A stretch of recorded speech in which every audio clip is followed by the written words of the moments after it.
नमस्कार दोस्तों, मैं आपके साथ पढ़ रही हूँ निर्मल वर्मा की किताब हर बारिश में, जो कि यूरोप, चेकोस्लोवाकिया विशेषकर में उनके प्रवास की एक डायरी कही जा सकती है, एक रिपोर्टाज, एक संस्मरण। उन्होंने भूमिका में इन विधाओं के प्रयोगों की बात कही है, सरहदों के लांघे जाने की बात कही है और दूसरे अर्थों में सरहदों को लांघते हुए वो फिलहाल जहां हम पिछली बार थे वहां लंदन से वापस प्राग आ रहे थे।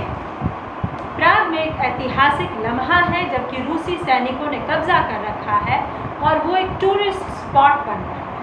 वो दुनिया भर की चिंता का, दुनिया भर के एक सवाल का केंद्र बन रहा है कि वो आखिर इतनी शांति से क्यों विरोध कर रहे हैं, कैसा विरोध कर रहे हैं, कैसे जी रहे हैं। क्योंकि जो पश्चिमी ब्लॉक है उसकी भी अपनी पावर पॉलिटिक्स है, उसकी भी अपनी दिलचस्पी है और चेक लोगों का ये जवाब है कि हम रूसियों के साथ आइस हॉकी खेल रहे हैं, लेकिन हम शांतिपूर्ण ढंग से उन्हें अस्वीकार कर रहे हैं, बहिष्कार कर रहे हैं। हम अपना जीवन जी रहे हैं, क्यों ना जिए। पुलों पर धूप सेक रहे हैं, सब्जियां खरीद रहे हैं, खाना पका रहे हैं, क्या हम जान दे दें। और वो अपनी तुलना कर रहे हैं कि क्यूबा में सिर्फ चंद लोगों ने ही क्रांति की थी और वियतनाम। बर्टन रसल के अमेरिकी सेक्रेटरी मिस्टर शर्मान कहते हैं उन्हें चेक लोगों के तर्क समझ में नहीं आते, है ना। बर्टन रसल के तक के मतलब बुद्धिजीवी बर्टन रसल तक के अमेरिकी सेक्रेटरी ये कह रहे हैं कि उन्हें चेक लोगों के तर्क समझ नहीं आ रहे हैं। इतना शांतिपूर्ण विरोध, इतना शांतिपूर्ण जीवन वो कैसे जी सकते हैं। रूसी कब्जे में वे क्यों नहीं सड़कों पे उतर आते। विरोध प्रदर्शन, जुलूस, धरना। मेरी भी कुछ यही नीति है कि कुछ विरोध अक्षर में ही किए जाने चाहिए, कुछ विरोधों के लिए सड़क पर नहीं उतरना चाहिए। हम शायद विरोधियों को ज़्यादा ताकतवर बनाते हैं, लेकिन हम क्यूबा नहीं, हम यूरोप के बीच में हैं। बहस होती है और उसका कोई अंत नहीं। हम सुनते हैं, थक जाते हैं, बियर पीते हैं। बाहर प्राग की बासंती धूप खिलकर फैली है, वल्तावा की चमकीली धारा, लेतना की नीली पहाड़ियाँ, दुकानों के आगे भीड़, कॉफ़ी पीती हुई बूढ़ी औरतें। प्राग वैसा ही है जैसा मैंने छोड़ा था। कुछ लम्हों के लिए मैं हवा में उड़ती अफवाहों, अपने मित्रों, उनकी दहशत और दुस्वप्नों को भूल जाता हूँ। इतिहास, चाहे वह कितना ही यातनामय क्यों न हो, अमूर्त है, उसे नज़रअंदाज किया जा सकता है। कल मुक्तिबोध पर बोलते हुए लीलाधर मंडलोई, कवि लीलाधर मंडलोई जी ये कह रहे थे कि मुक्तिबोध ने ये कहा है कि कविता अमूर्त है और वो उसे मूर्त करते हैं। उसी तरह इतिहास भी जिंदा हो जाता है।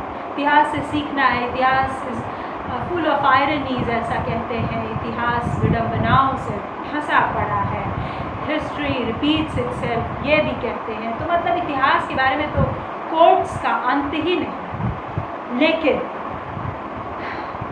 एक कठिन घड़ी है। इतिहास से क्या सीखना है और इतिहास कैसा रचना है, इसके क्रॉसिंग पॉइंट पे खड़े हैं ये लोग और शायद इनके साथ साथ पूरा विश्व। ये किताब इसलिए बेशकीमती है, निर्मल जी के ये शब्द हिंदी में लिखे हुए चश्मदीद गवाह की नहीं, एक दार्शनिक, एक साहित्यकार के शब्द की।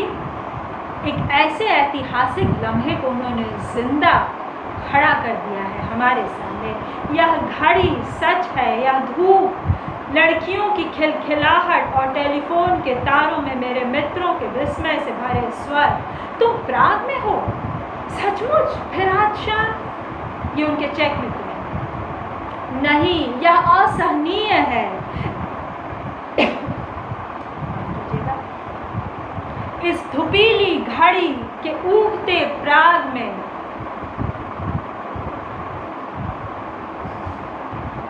लेखक के लिए क्यों असहनीय है? क्योंकि यह भी उन्हीं लोगों में से है, बर्टन रसल के अमेरिकी सेक्रेटरी शर्मान की तरह, जो ये समझ नहीं पा रहा कि वो तुम प्राग में हो, आओ चलो बैठकर बियर पीते हैं। ये असहनीय है। वो चाहता है कि हम भारतीय अर्थों में जुलूस निकालें। और दोस्तों, भारतीय जुलूसबाजी की तो मतलब कोरोना ने उसका अंत किया, नहीं तो नागरिकता के खिलाफ तो ठीक था। लेकिन हम हर बात पे केवल जुलूस निकालते हैं और दरअसल हासिल कुछ भी नहीं। तो हमें भी सोचना चाहिए कि कैसे अपने विरोध का तरीका ज़्यादा सशक्त करें, कैसे उसे अक्षरों में लेकर आएं, कि कैसे हमारे अक्षर ढंग से सुने और पढ़े जाएं। नहीं, यह असहनीय है। इस धुपीली घड़ी के ऊँघते प्राग में यह कल्पना असंभव, बेढंगी, बेहुदा, तर्कहीन, अर्थहीन, अश्लील जान पड़ती है कि शहर से कुछ मील दूर जंगलों की बैरकों में सोवियत टैंक तैनात खड़े हैं, किसी भी क्षण इस नगर को घेर सकते हैं। यह हास्यास्पद है। मैं सड़क पर चलता हुआ हंसने लगता हूँ, लोग मुझे विस्मय से देखते हैं और मुस्कुराने लगते हैं। आखिर विदेशी टूरिस्टों को हंसने का हक है। अभी तक उस पर कोई पाबंदी नहीं। Thank you Nirmal ji, thank you. मैं यूँ ही आपकी फ़ैन नहीं, मैं ये पहली बार ये पढ़ रही हूँ, सच कहूँगी। इस किताब को पहले पढ़ा है, हर चैप्टर इतने ध्यान से नहीं। ये वाकई मैंने पहली बार पढ़ा है और मैं दिल से आपको धन्यवाद देती हूँ। आप जहाँ कहीं भी हो, मैं अपने पिता से भी कहती हूँ कि हे मेरे पिता, तुम जहाँ कहीं भी हो शांति में रहो, सुख में रहो। पिता से अलविदा कहना हमेशा मुश्किल होता है। बहरहाल मैं आपको निर्मल जी धन्यवाद कहती हूँ आपके इतने बोल्ड लेखन के लिए। मैंने इसके लिए बहुत बहुत प्रताड़ना झेली है। शुरू में तो नहीं, शुरू में तो मैं बिल्कुल आम मतलब खूबसूरत शहर से एकदम मतलब धन्य होती हुई भी लेकिन हंस नहीं रही थी मैं। खूबसूरती नहीं हंसाती हमें विद्रूप, हमें दर्द उस हंसी को अकेले हंसने के लिए बाध्य करता है, क्योंकि हम जिंदा बचना चाहते हैं एक ऐसी लड़ाई में जिसे स्वीकार भी नहीं कर पाते, अस्वीकार भी नहीं कर पाते। ये मेरे साथ तब हुआ जब मैं चलते चलते यूं ही हंसने लगती थी, जब मुझे सर्वेलेंस के ही नहीं अद्भुत दृश्यों से रूबरू होना पड़ता था। मैंने बड़ा इमिग्रेशन का संघर्ष किया है। पहले अमेरिका में मुझे देश निकाला हुआ, ये मैंने कहा है कई बार, और उसकी पूरी कथा भी जग जाहिर है, आशा है। फिर भी मैं उसे तरह तरह तक से लोगों तक पहुंचाना चाहती हूँ। लेकिन उसके बाद जब मैं दोबारा कनाडा में गई, केवल एक छोटा सा लूप होल उन्होंने पकड़ा कि मेरा पासपोर्ट एक्सपायर कर रहा था और उन्होंने मेरा वीज़ा ही नहीं रिन्यू किया 2 साल का। 2 साल एक बहुत लंबा समय होता है दोस्तों, वीज़ा के इंतज़ार के लिए, इतनी लंबी फ़ीस भरने के लिए। और उस दौरान मतलब मेरी जो पीएचडी की जो तर्क बुद्धि थी वो एकदम से किताबों से बाहर निकलकर बशीर बद्र के उस शेर में पहुंची और साहित्य में पहुंची। अभी साहित्य की किताबों में हूँ और लौटूंगी एक दिन इतिहास में। लेकिन मेरी वह स्थिति वहाँ तब थी कि ज़िंदगी क्या है, धूप में निकल कर देखो, बारिशों में नहा कर देखो, ज़िंदगी क्या है, किताबों को हटा कर देखो। तो मतलब वीज़ा के बिना बुरी हालत हो गई। और ऐसा होता था कि मैं ग्रोसरी स्टोर से बर्फ़ पर चलती हुई कभी कभी दर्द में रो भी लेती थी, कभी हंस भी लेती थी। और बाद में गर्मियों में लोगों की मतलब न केवल वैभव प्रदर्शन बल्कि वैभव की लड़ाई को देखकर और उनकी थोथर दलीलियों को, ये सभी किस्मों के लोग थे, काले गोरे पीले तमाम, मुझे कभी कभी हंसी आती थी, दर्द वाली। तो मैं धन्यवाद देती हूँ इस वाक्य के लिए। और अमेरिकी इलेक्शन 3 नवंबर को होने वाले हैं, उस पर मैं बात करूँगी कभी आपसे। इतिहास विडंबनाओं से भरा है। और दिनकर की एक पंक्ति, वह कौन रोता है वहाँ इतिहास के अध्याय पर, जिसमें लिखा है नौजवानों के लहू का मोल है प्रत्यय किसी बूढ़े कुटिल नीतिज्ञ के व्यवहार का, जो आग तो लड़ता नहीं कटवा जवानों को मगर आश्वस्त होकर सोचता है शोणित बहा मगर गई बचलाज सारे देश की। तो मतलब मेरी हत्या करने के बाद, लिटरल तो नहीं मेटाफोरिकल, मतलब मेरा ग्रीन कार्ड चोरी करके और मुझे देश निकाला देने के बाद सनी बफलो के एक भारतीय प्रेसिडेंट बने जिनका नाम है सतीश त्रिपाठी। और उसके बाद कनाडा में इतना वो करने के बाद री इलेक्शन हुआ बराक ओबामा का, तो क्या ये हमारे अपने ही लोग हैं जिनके साथ हम नस्लवाद के ख़िलाफ़ की लड़ाई कंधे से कंधा मिलाकर लड़ते हैं, जो हमारी ही खबरों पर। और एक्सीडेंट में हत्या हो गई हमारे फैमिली फ्रेंड की, बहुत करीबी, पेंसिल्वेनिया में ऑफिस जाने की राह में। क्या ये दो गुटों की लड़ाई है?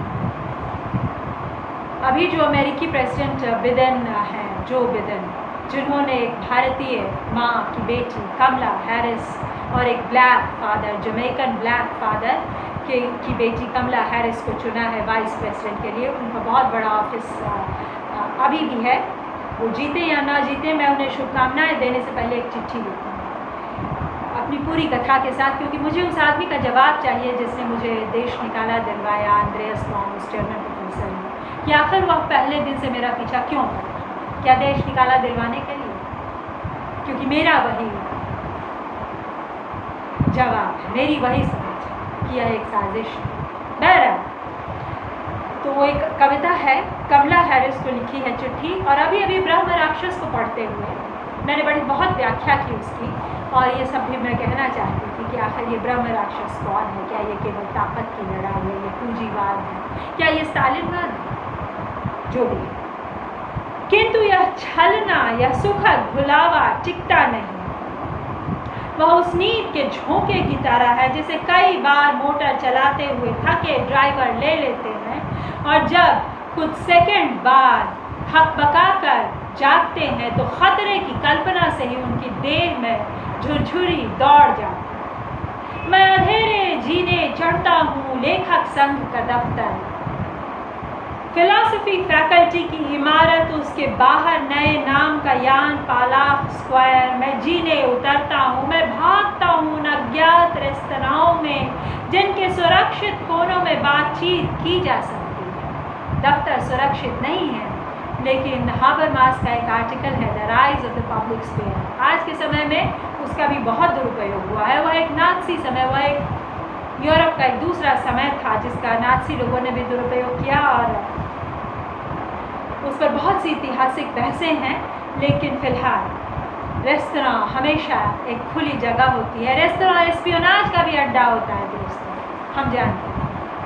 बोलता हूँ, सुनता हूँ, फिर बोलता हूँ, और रात को सोने के पहले मुझे बार बार एक चेहरा याद हो आता है, दो चेहरे, क्योंकि उनके पति भी उसके साथ बैठे थे। वे दूसरे शहर में रहते हैं। प्राग आकर मैंने सिर्फ एक कार्ड उन्हें डाला था।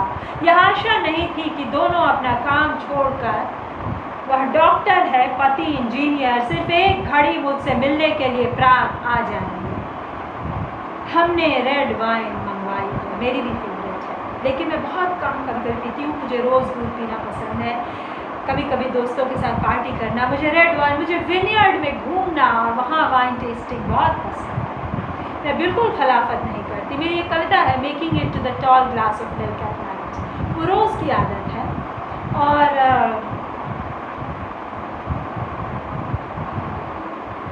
दोनों में कोई विरोध भी नहीं, दोनों में कोई लड़ाई भी नहीं। मैंने टेम्परेंस मूवमेंट पर काम भी किया है, तो लेकिन इसका ये मतलब तो नहीं है कि आप, चाहे आप कितनी भी बड़ी हस्ती हो, मेरे रात को दूध पीने के समय वाइन वाली बहस छोड़ दें। क्यों? मैं वाइन बहुत पसंद करती हूँ, और जिस दिन शायद वाइन पीकर एक बार मैंने पूरी बोतल पी ली और उसे दूध नहीं पिया, तो हमने रेड वाइन मंगवाई है। जब उसका विवाह नहीं हुआ था और वह मुझसे मिलने आती थी तो हमेशा रेड वाइन की बोतल लाती थी। मैंने उसके पति को बहुत बाद में जाना, और शुरू से ही मैं उन्हें चाहने लगा। बहुत ही खूबसूरत डील डॉल, लंबा कद, हद से ज़्यादा खामोश, और अपनी पत्नी का प्रेम। क्या खूबसूरत बात है, ये भाषा है निर्मला जी की। मैं उनसे ईर्ष्या करता था, मैं अब भी करता हूँ जब वे मेरे सामने बैठे हैं। हम इधर उधर की बातें करते हैं, लंदन की, प्राग की, आने वाली गर्मी की छुट्टियों के बीच बीच में मुझे संदेह होता है कि वे कुछ दबा रहे हैं, मुझसे कुछ बहुत महत्वपूर्ण पूछना चाहते हैं, लेकिन एक दूसरे के सामने हिचकिचा रहे हैं। लेकिन शायद यह मेरा भ्रम है, मैंने सोचा। कुछ देर बाद उसके पति सिगरेट खरीदने बाहर चले गए। हम तुमसे सवाल लेने आए थे, उसने कहा। हम तुमसे सलाह लेने आए थे, माफ़ कीजिएगा। उसने कहा। कैसी सलाह? मैंने विस्मय से उसकी ओर देखा। वह ठहरी, चारों ओर देखा। हम चेकोस्लोवाकिया से बाहर जाने का इरादा कर रहे हैं। इन छुट्टियों में? नहीं, हमेशा के लिए, उसने कहा। यह अचानक किया गया फैसला नहीं है, उसने एक एक शब्द तौलते हुए कहा। मैंने बहुत सोचा है। तुम जानते हो मेरे लिए प्राग छोड़ना आसान नहीं, हालांकि मैं प्राग में नहीं रही। वह धीरे से हंसी। लेकिन तुम हालत देखते हो, वही पुरानी चीज़ें दोबारा शुरू हो रही हैं। अखबारों पर सेंसर, भेदिया पुलिस का डर। जिन लोगों को पिछले साल निकाल दिया गया था, वे अपनी जगहों पर दोबारा आ रहे हैं। यही हालात रही तो वे पासपोर्ट देना भी बंद कर दें। बिल्कुल वही होगा जो पिछले बरसों में होता आ रहा है। पहले हम आदी हो गए थे, लेकिन अब यह असंभव लगता है कि पिछले साल हमने जो उम्मीदें बांधी थी, उनका कोई मतलब नहीं। उनका स्वर धीरे से कांप कर ठहर जाता है। सबकी अपनी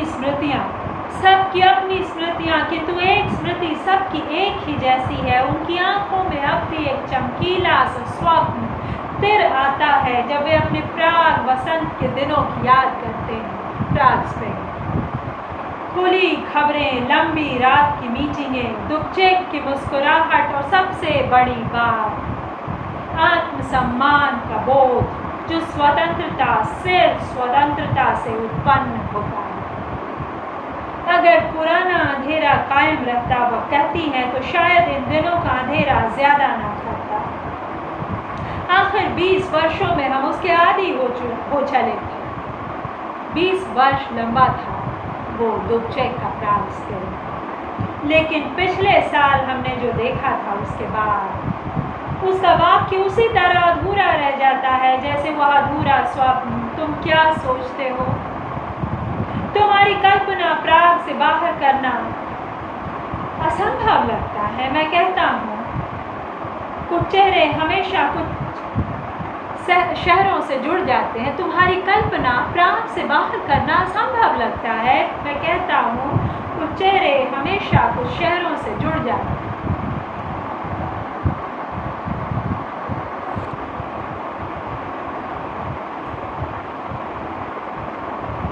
मैंने उसे प्राग में पहचाना था। मैंने प्राग को भी उसमें पहचाना था। मैंने उसे प्राग में पहचाना था। मैंने प्राग को भी उसने पहचाना था। मतलब शहर हमसे, हम शहर से। हमारे यहाँ यही लड़ाई है, बहुत बड़ी लड़ाई है ये पैसे की, शहर के। अभी मैंने तालाब को जिंदा करने की मुश्किलों का किस्सा सुना। जो राजनीति उन दोनों को अलग कर सकती है, उसका नाम अगर समाजवाद हो, तो मेरा उस समाजवाद से कोई वास्ता नहीं था। तब मुझे एक और शाम याद आती है। अप्रैल के दिन थे, बिल्कुल ऐसे ही दिन, लेकिन 1 साल पीछे। पार्टी में नए परिवर्तन हो रहे थे। लोग जो बरसों से राजनीति से विमुख हो चले थे, पहली बार पार्टी की नियति को अपने भविष्य के साथ जोड़ने लगे थे। समाजवाद के इतिहास में यह सबसे क्रांतिकारी परिवर्तन था। आश्चर्य नहीं, इस एक परिवर्तन ने सोवियत नेताओं को सबसे अधिक आतंकित किया था। और यह एक व्यंग्यात्मक स्थिति थी, क्योंकि यह चीज़ उनकी कल्पना से बाहर थी कि कोई कम्युनिस्ट पार्टी सचमुच जनता में लोकप्रिय हो सकती। कैसा क्रूर संयोग है। उस दिन भी मुझसे राय मांगने आए थे। मैं काफ़ी हैरान हुआ था जब उन्होंने मुझे बताया था कि वे कम्युनिस्ट पार्टी में शामिल होना चाहते हैं। उसके पहले उन्होंने कभी राजनीति में उत्साह नहीं दिखाया था। पति इंजीनियर और वह डॉक्टर, दोनों ही अपने काम में जीवन का अर्थ ढूंढते थे, क्योंकि उसके बाहर हर चीज़ पाखंडपूर्ण और खोखली थी। फिर कुछ हुआ जिसकी आशा उन्होंने नहीं की थी। उन्हें सहसा महसूस हुआ कि वे भी कुछ कर सकते हैं। जैसे मेरी माँ को और मुझे हुआ कि हम तालाब को जिंदा कर सकते हैं। जैसे मेरी माँ को और मुझे हुआ कि हम तालाब को जिंदा कर सकते हैं। और हर बार जब हमने ये कोशिश की, तो किस तरह से हमें चुप किया गया। आकर हमारे ही हेल्थ, हमारे चेहरे, हमारे लेखन की ताकत का सवाल उठा। फिर कुछ हुआ जिसकी आशा उन्होंने नहीं की थी। उन्हें सहसा महसूस हुआ कि वे भी कुछ कर सकते थे और ये सवाल उठाने वाले हमारे अपने लोग थे, कोई रूसी सेना। पहले राजनीति सिर्फ एक दीवार थी जिसे सिर्फ सिर फोड़ा जा सकता है और कुछ नहीं। अब कोई दीवार नहीं थी और उसका न होना एक चमत्कार से कम न था। पहले जब मैं विदेश जाती थी तो लोगों से यह कहते हुए भी झिझकती थी कि मैं चेक हूँ। पिछले दिनों से मुझे लगता है कि मैं कहीं भी सिर ऊंचा करके चल सकती हूँ। यह वाक्य उसने मुझसे पिछले साल कहा था। अब हम दोबारा आमने सामने बैठे हैं। वे भी अप्रैल के दिन हैं, लेकिन कितने खाली, कितने ममताहीन। कहाँ जाने के लिए सोच रही हो, मैं पूछता हूँ। कहीं भी, वह कहती है। मुझे काफ़ी अजीब लगेगा तुमसे लंदन या स्टॉकहोम की सड़क पर मिलना। मैं मजाक करने की कोशिश करता हूँ। वह भी हंसती है। मैं आंखें उठाकर उसकी ओर देखता हूँ और पाता हूँ कि वह रो रही है। आंसू शराब के गिलास पर टपक रहे हैं। उसके पति उसके बालों को सहलाते हैं, परचाते हैं। पिछले दिनों से अचानक रोने लगती है। वह असमंजस में मेरी ओर देखते हैं, मानो उसे नहीं मुझे धीरज बंधाने की कोशिश कर रहे हैं। मैं धीरज से बाहर हूँ। मैं प्राग की सड़कों पर चलता हूँ और जब रात हो जाती है तो वल्तावा के शांत बहते पानी को देखता हूँ। तब से अब तक कितना पानी बह गया है। वे लोग जो पिछले वर्ष कम्युनिस्ट पार्टी में आने के लिए इच्छुक थे, अब अपने देश में रहने से भी डरते। चेकोस्लोवाकिया में प्रथम समाजवादी देश की सेनाओं की सफलता क्या कम गौरवपूर्ण है। आप लेनिन को जानते हैं? आप लेनिन को जानते हैं? वे हंसते हैं। लेनिन? मैं उनकी ओर देखता हूँ। बचपन की तस्वीर जो मेरे कमरे में लगी थी, शायद आज भी होगी। लेनिन और गोरकी एक साथ खड़े हैं। गोरकी की बेहद उदास आंखें कहीं दूर ठिठकी हैं, लेनिन की नहीं। वे घूम रही हैं, स्थिर फोटो पर घूमती हुई आंखें वे लेनिन की। चेक लेखक संघ के दफ्तर में मैं उन महिला से बातें करता हूँ जो मुझे बरसों से जानती है। मैं जहाँ कहीं भी होता हूँ, चाहे वह दुनिया का दूसरा छोर ही क्यों न हो, वहाँ चेक पुस्तकें और अखबार भिजवाना नहीं भूलती। मुझे देखकर अपना सब काम छोड़ देती है। यूँ भी ईस्टर की छुट्टियों के एक दिन पहले कौन काम करता है? हम 3 महीने इस दफ्तर में नहीं आए। वहाँ आक्रमण के दिनों की अपनी स्मृतियाँ कुरेदती हैं। उन्होंने सबसे पहले लेखक संघ के दफ्तर पर कब्जा किया था। उन्होंने सबसे पहले, यानी रूसी टैंकों सेनाओं ने सबसे पहले लेखक संघ के दफ्तर पर कब्जा किया था।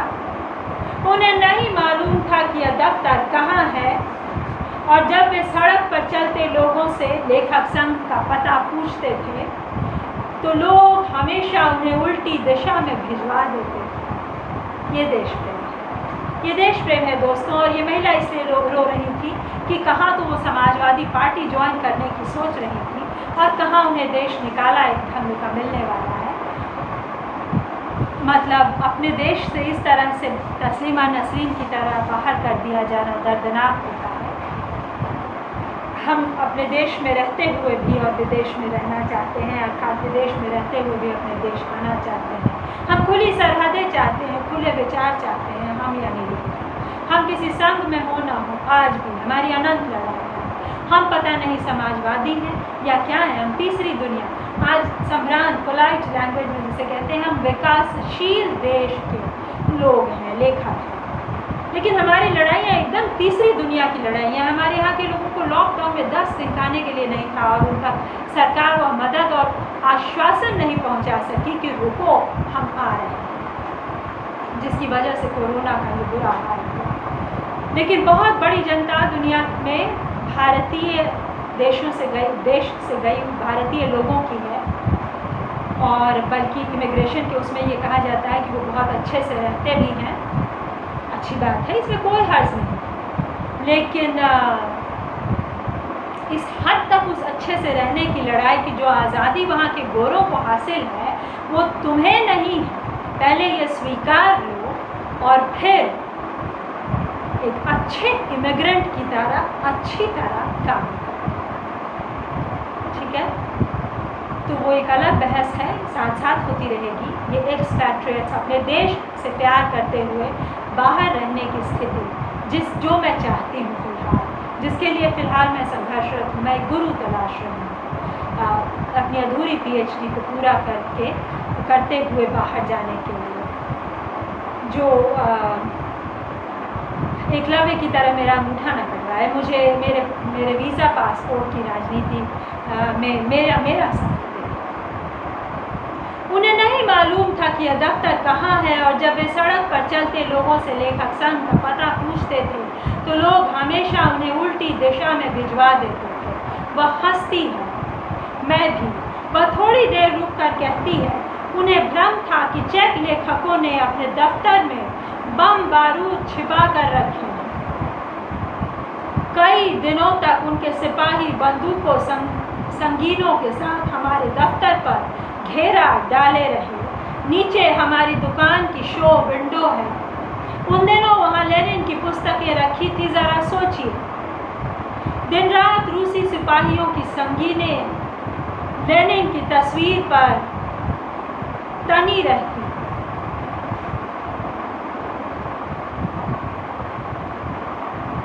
एक दिन मैंने उनसे पूछा कि वे लेनिन को जानते हैं। रूसी सिपाहियों से, मतलब इन्होंने पूछा कि क्या आप लेनिन को जानते हैं? जी हाँ, मैंने उनसे कहा कि जिन किताबों पर उन्होंने बंदूकें तान रखी हैं वे लेनिन की ही हैं। वे कुछ भी नहीं समझे, वे सिर्फ हंसने लगे। तो दोस्तों, हंसना कई प्रकार का होता है, लेकिन मतलब हमारे यहाँ हंसने और रोने पे इतनी बड़ी राजनीति चल रही है कि हम उसी में उलझ कर रह जाते हैं। प्राग में कितने जीने हैं, अधेरे सीलन भरे, काफका की कहानियों की तरह घुमावदार और रहस्यमय। मैं जब सीढ़ियाँ चढ़ता हूँ तो बूढ़ी बिल्लियाँ अपने कोनों से बाहर निकल आती हैं। वे मुझे देखती हैं और मैं उन्हें। फिर वे रास्ता छोड़ देती हैं और मैं उनका रास्ता काटकर ऊपर चढ़ने लगता हूँ। ऊपर रहती है डॉक्टर दरबोलोवा, उम्र 65 वर्ष। विदेशी छात्र उन्हें प्यार से मामन्निका माँ कहते हैं। पता नहीं मैंने ये चेक उच्चारण सही किया या नहीं, मैं अपनी चेक दोस्त से पूछूंगी। 7 वर्ष पहले जब मैं पहली बार प्राग आया था, उन्होंने मेरे रहने सहने की व्यवस्था की थी। मेरी संरक्षिका से कब वह धीरे धीरे मेरी मित्र बन गई, वह प्रक्रिया भी उतनी ही पेचीदा है जितने प्राग के जीने। लेकिन अंधेरे की जगह वहाँ हमारी मित्रता में सिर्फ प्रकाश है। वह हैरत से मुझे देखती हैं। मैंने सोचा था तुम हिंदुस्तान में हो। वह मुझे चूमती हैं और मुझे लगता है कि मैं फिर प्रकाश में आ गया हूँ। बूढ़े चुंबनों की अपनी जबान रोशनी होती है, जवान रोशनी होती है, वह कभी बूढ़ी नहीं होती। बूढ़े चुंबनों की अपनी जबान तो होती ही है दोस्तों, वह स्नेह और कहीं नहीं मिलता। हम सब जानते हैं प्रेमी के ईमानदार चुंबन की कीमत, जिसमें प्रेम हो, लेकिन एक बूढ़े पिता का चुंबन, उसकी अपनी जुबान होती है। लेकिन ये कह रहे हैं वही बात दूसरे शब्दों में, बूढ़े चुंबनों की अपनी जवान रोशनी होती है। एडजेक्टिव की तरह, रोशनी के एडजेक्टिव की तरह जवान शब्द का इस्तेमाल किया गया है। वह कभी बूढ़ी नहीं होती, शाश्वत है यह स्नेह। वह जवानी में कम्युनिस्ट बनी थी और तब से अब तक हैं। उनके पति भी कम्युनिस्ट थे, जिन्हें जर्मनों ने कॉन्सेंट्रेशन कैंप में ख़त्म कर दिया था। उनकी माँ जीवित हैं, उम्र 90 वर्ष। हम उन्हें दादी कहते हैं। डॉक्टर दरबोलोवा मेरे लिए कॉफ़ी बनाती हैं, हम चुपचाप पीते हैं। दादी कैसी हैं, मैं पूछता हूँ। हम दोनों उस चीज़ की चर्चा छेड़ते हुए कतराते हैं जो हमारे बीच में है। वह मेरा विश्वास नहीं करती। इस उम्र में वह मुझ पर शक करने लगी हैं। वह उदास होकर मुस्कुराती हैं। मैं सोचता हूँ कि वह कोई हंसी की बात सुनाएंगी। दादी की अनुपस्थिति में हम दोनों ही उनकी सन की आदतों की बखिया उधेड़ते हैं। वह समझती हैं मैं पागल हो गई हूँ। जब मुझे देखती हैं अपने कमरे में भाग जाती हैं। उन्होंने कहा। इस बार वह नहीं मुस्कुराई। क्या बात हुई, मैं पूछता हूँ। वह कुछ देर तक चुपचाप बाहर देखती हैं। उनके सफ़ेद बालों का जूड़ा ढीला होकर मुरझाए फूल की तरह पीठ पर लुढ़क आया है। पता नहीं, शायद उम्र की वजह से। वह मुझे बूढ़ी समझती हैं, मैं उन्हें बूढ़ी समझती हूँ। वह मुझे बूढ़ी समझती है, मैं उन्हें बूढ़ी समझती हूँ। वह हंसने लगी। 21 अगस्त की रात थी। उन्होंने धीरे से कहा। रसोई की काउच पर ही मैं लेट गई वही रात जब रूस का आक्रमण हुआ था। इतना थक गई थी कि सोने के कमरे में जाने के लिए भी आलस आ रहा था। तुम्हें तो मालूम है, अंडरग्राउंड रेजिस्टेंस के ज़माने में कॉरेल उनके पति कभी कभी उसी काउच पर सो जाते थे। आखिरी रात जब गेस्टापो पुलिस ने हमारे घर पर छापा मारा तब भी वह इसी काउच पर सो रहे थे। वह चुप हो गई और मुझे लगा 20 वर्ष पहले की यातना हवा के झोंके की तरह उनके भीतर गुजर गई। दादी अपने कमरे में सो रही थी। रेडियो खुला था और मैं रसोई की काउच पर ऊग रही थी। फिर न जाने क्यों मैं कैसे जाग गई। रेडियो की वजह से वह स्मिताना का संगीत बजा रहे थे। आगे इस संगीत का अर्थ मैं आपको आगे बताती हूँ दोस्तों। थोड़ा सा बचता है, थोड़ा सा ही कुछ एक बचता है जो मैं पढ़कर ही व्याख्या करती रहूँगी। एक अद्भुत समय है प्राग स्प्रिंग का और इससे गुजरना कितना खूबसूरत। इस किताब की जितनी प्रशंसा की जाए कम है। मेरे प्रिय लेखक निर्मल जी की कृति। सुनने के लिए धन्यवाद दोस्तों। आभार।